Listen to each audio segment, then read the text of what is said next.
documents that you have, artifacts you have, where are they? Like, just, the quantities, the numbers, Well, the eventual creation of the White Earth Reservation was the brainchild of Episcopal Bishop Henry B. Whipple. Oh, yeah. And the idea was, it's referenced as the Great Experiment. And the Great Experiment was to Christianize us, civilize us, and make us agrarian. And once they did it here at White Earth, they were going to replicate it on other reservations.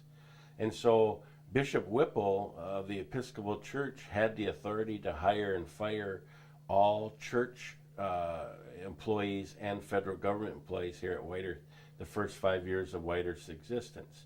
Now, in addition to that, White Earth was earmarked as late as the 1840s to be the answer to the Chippewa problem in northern Minnesota.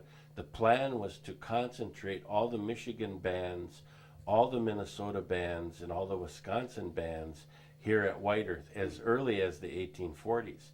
And what stopped the energy of that happening was the Civil War. But after the Civil War and White Earth's creation, they attempted it in what was called the First Rice Treaty, meaning Henry Rice, in 1886. The chiefs agreed to it. The treaty commissioners signed it. It went to Washington, but the Senate and Congress refused to ratify it, and the president refused to sign it because they didn't like the terms and conditions of it.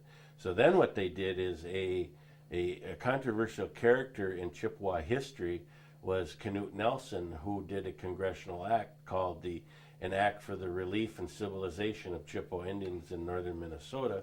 And what that did is essentially dissolve the 5 Chippewa reservations east of us here, and it talks about the complete cession relinquishment of all Chippewa lands except White Earth and Red Lake in the state of Minnesota. So the plan was to do allotment under the Dawes Act and double whammy us with the Nelson Act and remove everyone to White Earth and Red Lake. Red Lake refused allotment. White Earth allegedly accepted allotment, and that's why our enrollment is over 20,000 now, because of all the refugees, if you will, from the other reservations. Sure. And at the 11th hour, though, Knute Nelson permitted the Chippewa people on the other 5 reservations to stay on their home reservation if they didn't molest the white people, and they could take their allotments on their home reservations. So the Nelson Act was actually if you could look at this whole thing that's happened from way back in 1825 right up to even the Indian Reorganization Act, but especially the Dawes Act and the Nelson Act, it's like an equation. This plus this plus this plus this equals what we have now in terms of a land base, what we have in terms of the social indicators, the unemployment, the poverty, the education levels, the poor graduation rates. Because of these legal shenanigans, if you will, Sure. in history, that's what causes the summation of the statistics and the things that we have to deal with in our communities, which are a lot of poverty kinds of issues. Mm. So, is there anything you can think of? Annie, I think last time we were talking about how one of the things that happened with the Nelson Act was that it really messed up the whole Ojibwe kind of way of thinking of your identity.